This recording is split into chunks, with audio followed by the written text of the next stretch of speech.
बिहार के सीएम नीतीश कुमार आज विधानसभा में बहुमत साबित करेंगे। राज्यपाल केसरीनाथ त्रिपाठी ने नीतीश को बहुमत साबित करने के लिए 11 बजे का वक्त दिया है। एनडीए के साथ आने के बाद नीतीश के लिए 122 का जादुई आंकड़ा हासिल करना मुश्किल नहीं होगा, लेकिन पार्टी में बड़ी फूट को लेकर कुछ विधायकों के पाला बदलने के आसार हैं, जिससे नीतीश के लिए मुश्किलें खड़ी हो सकती हैं।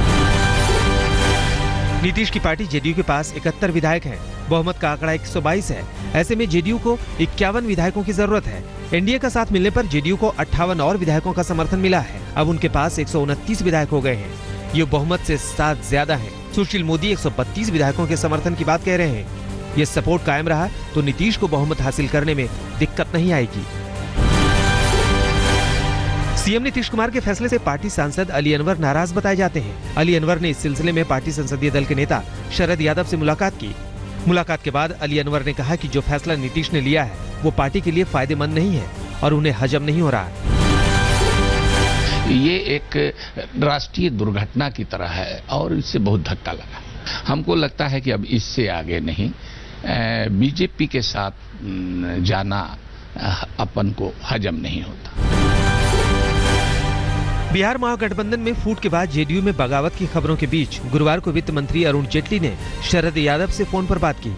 जेटली ने शरद यादव से मुख्यमंत्री नीतीश कुमार के फैसले पर गतिरोध खत्म करने की गुजारिश की। जेटली के अलावा मुख्यमंत्री नीतीश कुमार ने भी शरद यादव से फोन पर बातचीत की और पूरे घटनाक्रम से अवगत कराया। नीतीश कुमार के बहुमत साबित करने के दौरान आरजेडी ने खास रणनीति बनाई है। इसको लेकर राबड़ी देवी के आवास पर आरजेडी विधायकों की अहम बैठक हुई। सरकार के खिलाफ वोटिंग के लिए राजद ने अपने सभी पार्टी विधायकों को व्हिप जारी किया है। राजद ने स्पीकर से गुप्त मतदान की मांग की है। और इसका हम लोग फ्लोर पर विरोध करेंगे और गुप्त मतदान कराने का मांग करेंगे कि सदन में गुप्त मतदान हो और तब पता चलेगा कि कौन जीता कौन हारा। पीएम मोदी के संसदीय क्षेत्र वाराणसी में शिवसेना ने जगह जगह बीजेपी और जेडीयू के पोस्टर लगाए हैं। इन पोस्टरों में पीएम मोदी को कृष्ण और नीतीश को अर्जुन के तौर पर पेश किया गया है, जबकि लालू, मुलायम, मायावती समेत विपक्ष को कौरवों की सेना के तौर पर दिखाया गया है।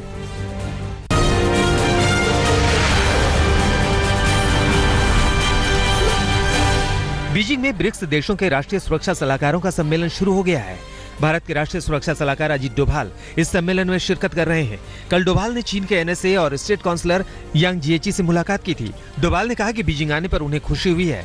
ब्रिक्स देशों को आतंकवाद के खिलाफ जंग में नेतृत्व करना चाहिए। अजीत डोभाल के दौरे के बीच चीन ने एक बार फिर गीदड़ भभकी दी है। People's Liberation Army think tank से जुड़े रणनीतिकार झांग ये ने भारत पर डोकलाम में अतिक्रमण का आरोप लगाते हुए कहा कि इससे जम्मू कश्मीर में तीसरे पक्ष के हस्तक्षेप का रास्ता साफ होगा। गौरतलब है कि इससे पहले चीन का सरकारी मीडिया भी ऐसे आरोप लगाता रहा है। झांग ये पीएलए नेवी के सीनियर कैप्टन और पीएलए नेवल रिसर्च इंस्टीट्यूट के रिसर्च फेलो हैं।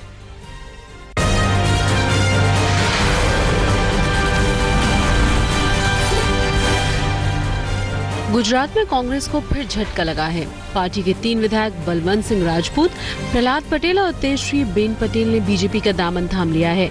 बलवंत सिंह राजपूत को भारतीय जनता पार्टी ने तुरंत इनाम भी दे दिया। बीजेपी ने सिद्धपुर से कांग्रेस के विधायक रहे बलवंत सिंह को गुजरात से राज्यसभा का उम्मीदवार बना दिया है।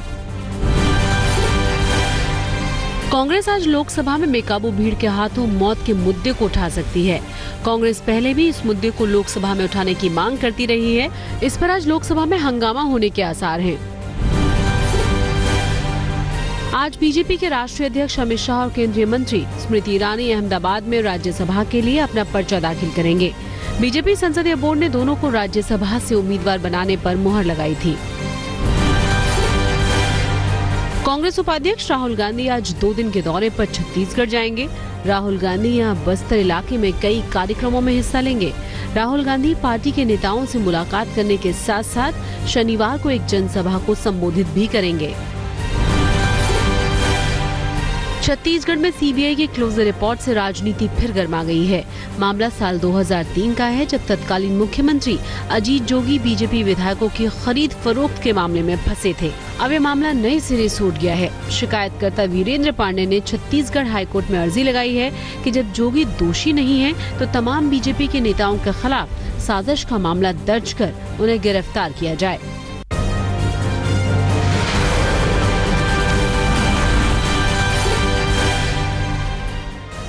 आज तक के ऑपरेशन हुर्रियत के बाद शिकंजे में आए 7 हुर्रियत के नेताओं का एनआईए लाई डिटेक्टर टेस्ट कराएगी। इसके लिए बाकायदा एनआईए ने पूरी तैयारी कर ली है।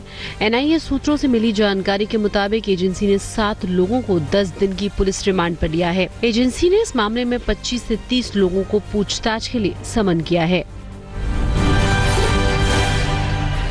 सुप्रीम कोर्ट के फैसले के बाद यूपी में नाराज शिक्षा मित्रों का प्रदर्शन जारी है। रामपुर में शिक्षा मित्र सड़कों पर उतर आए और प्रदेश सरकार में राज्य मंत्री बलदेव के खिलाफ उनके आवास पर धरना दिया।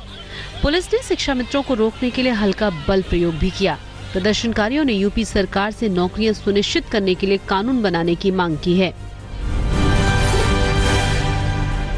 यूपी के हाथरस में भी लगातार दूसरे दिन सुप्रीम कोर्ट के फैसले के खिलाफ शिक्षा मित्रों का प्रदर्शन जारी है। दूसरे दिन प्रदर्शनकारी शिक्षा मित्रों ने जिले के बेसिक शिक्षा अधिकारी के कार्यालय पर ताला जड़ दिया और स्टाफ को घंटों बंधक बनाकर रखा। यूपी के बुलंदशहर में भी शिक्षा मित्रों ने बीएसए के दफ्तर के सामने प्रदर्शन किया।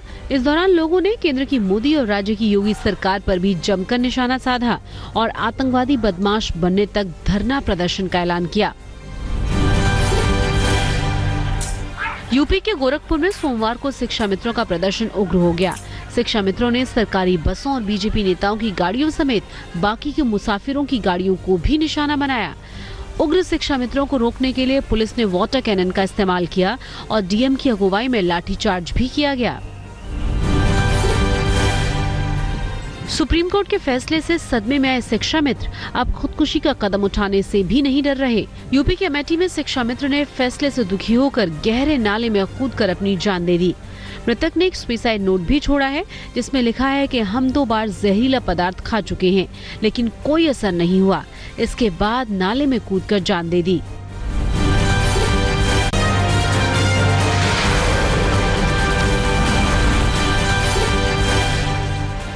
उदयपुर के सेवाश्रम इलाके में उस वक्त अफरा तफरी का माहौल हो गया जब सेवाश्रम की पुलिया के नीचे बहते पानी में एक वाहन चालक फंस गया। पानी का बहाव इतना तेज था कि युवक को करीब 20 मिनट तक तेज बहाव से बाहर निकलने का मौका ही नहीं मिला। इस दौरान पुलिया के नीचे बह रहे बारिश के पानी में उसने गाड़ी को निकालने की कोशिश की लेकिन बहाव इतना तेज था कि उसे गाड़ी को छोड़कर ही अपनी जान बचानी पड़ी। राजस्थान के बाड़मेर में बाढ़ से बेघर हुई एक महिला मंत्री जी के पैरों में पड़ गई। दरअसल यह नहर टूटने के बाद अचानक आए सैलाब से कई घर डूब गए। जिले के प्रभारी मंत्री सुरेंद्र गोयल अधिकारियों के साथ हालात का जायजा लेने पहुंचे तो मंत्री से मदद के लिए मिलने आई महिला उनके पैरों में गिर गई। गुजरात में मोरबी में छात्रों को लेकर आ रही स्कूल बस नदी में गिर गई। गनीमत इस बात की रही कि हादसे में किसी छात्र को कोई नुकसान नहीं पहुंचा। स्थानीय लोगों की मदद से सभी छात्रों को बाहर निकाल लिया गया। गुजरात के बनासकांठा में बाढ़ से हालात लगातार बिगड़ रहे हैं। यहाँ एक बड़ा इलाका बाढ़ के पानी में डूब चुका है। जहाँ तहाँ लोग फंसे हुए हैं। लहरों के बीच फंसे लोगों को निकालने के लिए सेना के जवान देवदूत बने हुए हैं और हेलीकॉप्टर के जरिए लोगों का रेस्क्यू किया जा रहा है। यूपी के गोंडा में एक बार फिर से बाढ़ ने दस्तक दे दी है। घाघरा नदी कुछ दिन पहले शांत हो गई थी लेकिन फिर से उफान भरने लगी है। खतरे के निशान से 17 सेंटीमीटर ऊपर बहने की वजह से जिले के करनैलगंज के 14 गांव बाढ़ की चपेट में आ गए हैं जिससे 12,000 की आबादी मुसीबत में घिर गई है।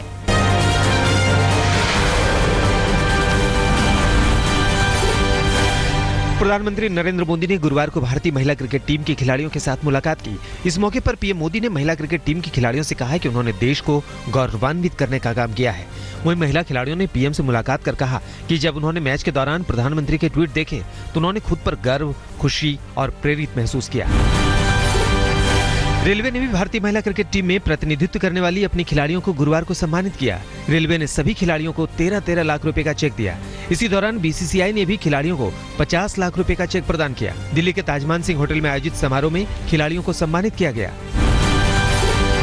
गोल्ड टेस्ट के दूसरे दिन भारत ने श्रीलंका पर अपना शिकंजा मजबूत कर लिया है। भारत ने 600 रन बनाने के बाद 154 के स्कोर पर श्रीलंका की आधी टीम वापस पेविलियन भेज दी है। भारतीय टीम की शानदार बैटिंग के बाद गेंदबाजों ने भी अपना कमाल दिखाया। मोहम्मद शमी ने 2 तो उमेश यादव और रविचंद्रन अश्विन ने 1-1 विकेट अपने नाम किया, जबकि 1 विकेट रनआउट के रूप में मिला।